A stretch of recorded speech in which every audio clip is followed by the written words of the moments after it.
What is going on? My name is Eric, known on the internet as Tubby Emu. Recently, last week, I was in New York City to try out WWE 2K18 before release at their Summerslam party. Now, I've stewed with it for a week to try to get my full thoughts into the game, and we're going to go over some of my first impressions. There's a lot of other YouTubers that went that if you want to check out their coverage, Macho YT, among many other people, but Macho is the guy I'm putting over the most. The one thing that I want to keep in mind with WWE 2K is I've said this since WWE 2K15, WWE 2K authentically every single year makes the best upgraded version of a wrestling simulation recreation game. Now, every year I have said this since 2K15. From when we were first at the playtest at 2K15 to test it before the game came out, I said, wow, this is amazing. This is the most accurate recreation simulation video game of all time. Now, the question is whether or not the modes will be there to support it. So let's talk a little bit about what I got to play and what I got to see. So obviously there's a bunch of new features that were introduced. Carrying. Carrying is a big one. So basically you can trigger a combination on your keypad and basically pick up Superstar and carry him around the ring to do a bunch of different actions, from putting him on the ring posts, the corners, throwing him against the ropes, throwing him out of the ring, etc. Very cool animation. And then to break out of that is the same thing as the ladder, where you tip it over trying to press circle as fast as possible. Or if you're on the other console, I'm not sure what it is, at the B button, and you try to bust out.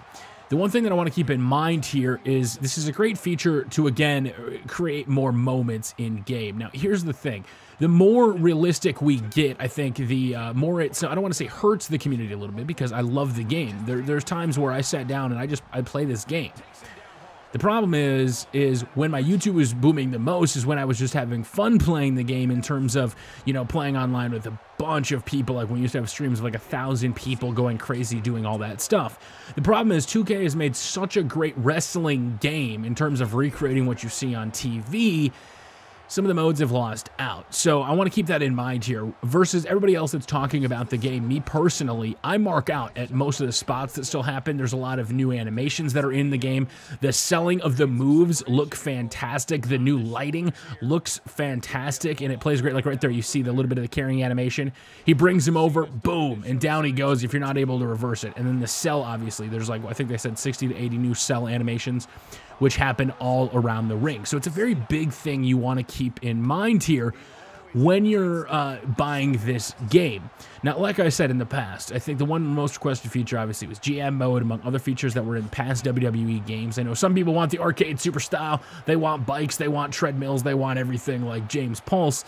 And then you got some people like me who really do love the simulation-based game. I just wish there was more to it, like free roam, hide panel. Cool. The biggest thing that I was the most excited for as far as regular matches go was the reintroduction of Match Creator. Now, I didn't actually get to go into Match Creator and change things. At this event, we literally only got one of three options: a singles match, an elimination chamber match, which, to be honest with you, all those matches, once you start adding in more people, just lag, or a Royal Rumble. Now, this happens every year at the playtest, so don't take any of these words to mean anything, because even at the 2K15 playtest, anything over a triple threat match would lag so badly, and that was 2 weeks before the game came out, and then 2K15 came out, and it played perfectly fine. So from what I got to actually play, I really love 2K18, as I said, in a simulation-based style. Add in, bringing back in a free roam camera that we could actually do stuff in, and you could create some of the best recreations, the best simulations. You could have some absolutely amazing content here on YouTube and stuff that I've wanted to do that I didn't want to do all the workarounds like the guys over at FAM do, because the guys at FAM found a way to make it look good. But me personally, I can't stand the fact that I can't hide panel it and have a free roam camera. So that, in addition to Match Creator, if that is in fact confirmed back, add in Match Creator, which I think is a huge thing that people are kind of overlooking. You can give yourself finishers at the start again. You can change your health. You can do all this other stuff. So if you want to have a match where you literally just want to start the match, RKO, finish the match, you now can. You don't have to try to do squash matches in other ways. Now, here's the problem with this. Is because this is a first impression, because this is the first time I'm getting to play it. Like I said, my big keys for me were seeing new cutscenes. Backstage, you could go off a truck. Even though we couldn't actually experience any of it. The carrying animations look fantastic. The cells look fantastic. The lighting looks fantastic. The entrances, Bobby Roode's entrance, oh my god, is glorious and looks fantastic. everything that I got to touch my hands on for the most part, minus the elimination chamber, because like I said, I try to touch in the animation where they said, you know, it's one-on-one. They give you more space inside of a chamber, which I did find to be true. But again, the only problem with that is because of the fact that it was a SummerSlam build, it was playing at like 30 to 40% speed for me. So there's a lot of times where the game was kind of lagging up a little bit. And again, this is not the final version, so if you hear me saying that, you're like, oh gosh, they broke it. No, they didn't. Trust me on that. That's just part of the thing. I love the fact that guys come into the elimination chamber, into their actual pods. I like the fact that, you know, we get to see all this. I like the new pods.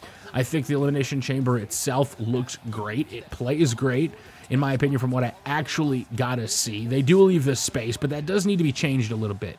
Like I said, I just want to try it once now at full speed, no lag, no nothing, and actually see a lot of this stuff they're promoting. Because so far, like I said, with the lack of game modes, it kind of makes it hard for me to give my first full, you know, should you or shouldn't you buy it yet at this point, because I definitely think it's worth purchasing this year. I think this is one of the games that every year I'm like, well, I don't know.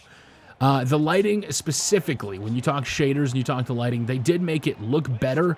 But at the same time, those still are screenshots. I mean, like, well, I got to play. Like I said, it was beautiful. It looked great.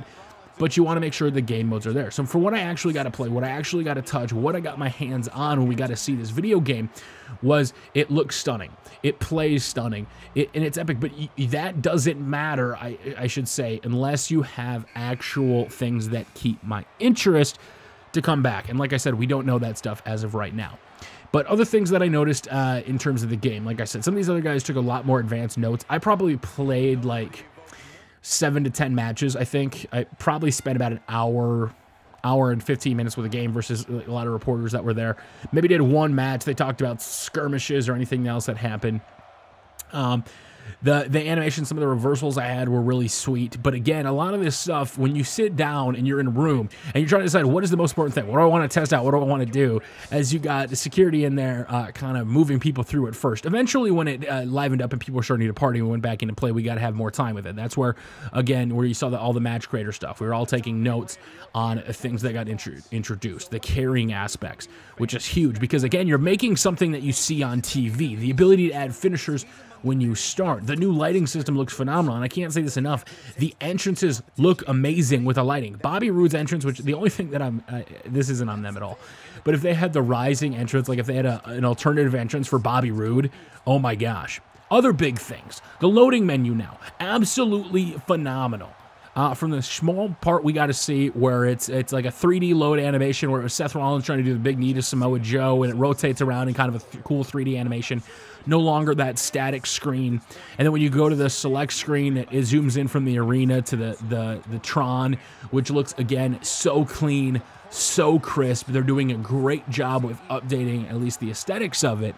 And if the game modes match that, we could be in for one of the best games ever. Now, I know a lot of people say that, and they may say it in all sincerity, or they may just say that to kind of hype up the game every year. But me personally, as you guys have seen, I haven't posted as much 2K17, and there's nothing against the game personally, because in the last 2.5 months, I have played a lot of 2K17. I have a lot recorded right now that's in the bank. And when you look at 2K18, all this stuff just improves on it, right? Like if I'm trying to make a 5-star match, and I can now do carrying sequences. So I'm setting up for a big finisher, trying to carry my guy to the corner, and he reverses out, and then he hits with a move, and then he sells it. It just looks fantastic. So again, if you want a game that looks and plays more realistic, this is it. If you want that more arcade-based, here comes the pain, throwing people off, jumping off skyscrapers, this isn't it. But when it comes to the carrying aesthetics inside of the Elimination Chamber, the Royal Rumble's got a lot easier, which this could be a good or a bad thing. As far as eliminations go, the eliminations have changed inside the Royal Rumble. You saw, I think I was watching Pulse's match right next to me, where Pulse was just like near the end of the match. I don't know if this is based on damage or how long you've been in the ring. Cena just started throwing people out of the outside, which, again, I'm not necessarily against unless you're in that match filming it. Let's say you're having a Royal Rumble match. I would like to, near the end of the match, just to be able to have John Cena and start throwing guys out. I don't want to be button mashing every single time, but that could also get frustrating. Things I would hope that they would eventually add in, which I would have died if in the cancel pin, if there was a mapped option where you could just cancel it at 2.9, I would lose my mind. But everything we got to see, I think, lived up to the expectations. I think one of the big things I noticed is the footage that originally got posted, it looked washed. It didn't look as crisp and as clean as on the TVs, because what we got to see in person looked fantastic. Whether it was, I don't know if they were HDR displays, I don't know what they were, but it did look fantastic. I wish I would have listened to the sound a little bit more. I didn't see the headphones were right there. You just had to plug them into the controllers. Didn't know that, so I can't 100% comment on the sound. I heard a little bit of the announcing team, which the announcing team did sound, I thought, and then it's not as bad as I thought they did in the clips that they've released. I thought that they did flow together pretty well, but when you got Corey Byron and Michael Cole, you're going to have a lot of different things when you bring in, especially when you bring somebody in, it changes the commentary up quite a bit. So just wait. I don't know if we're ever going to get Mauro Ranallo in a game, but Mamma Mia, I would lose my mind. So those are kind of my first impressions from what I got to play. It looks fantastic. The graphics look great. The lighting is great. The carrying system, the reversals, the selling, the moves. I think for the most part, the moves look fantastic from everybody I got to play with. The finishers looked amazing. Bobby Roode, his moveset looked phenomenal to me. AJ Styles. I will say this is kind of a last first impression. AJ Styles still has the problem with the phenomenal forearm, just the spacing between where you are in the ring. I did miss 3 times when I was just trying to hit it to win the match. So that issue is still there, but I don't necessarily know if that's on AJ, if that's on the AI, if that's on anybody else in the game. But from everything that I got to play so far, again, only seeing singles matches, 6-mans, and a Royal Rumble, I'm impressed, but it's going to come down to game mode. So I want to know what you guys think. What do you guys want the most? Do you want to have more epic matches? Do you personally prefer the style of going the route of making it more realistic like WWE programming now? Then you can just keep adding in little new features like the carrying systems, the rollouts, the triple threat rollouts from a couple years ago, everything to keep making this game even better. Would you personally prefer an arcade-based style? From what I saw, I loved it. I am personally excited, and I cannot wait for 2K18 to come out, or at least more news about what's going to be in the game. So until next time, guys, it's your boy W. Thank you so much for watching. I'm sure I'm going to remember some other thoughts and some other, impulses that I had from the weekend. But until next time, it's your boy W. Make sure to check out all the other creators because they had a lot more probably in-depth than I did because I was just seriously pumped about it. But until next time, we will see you all later.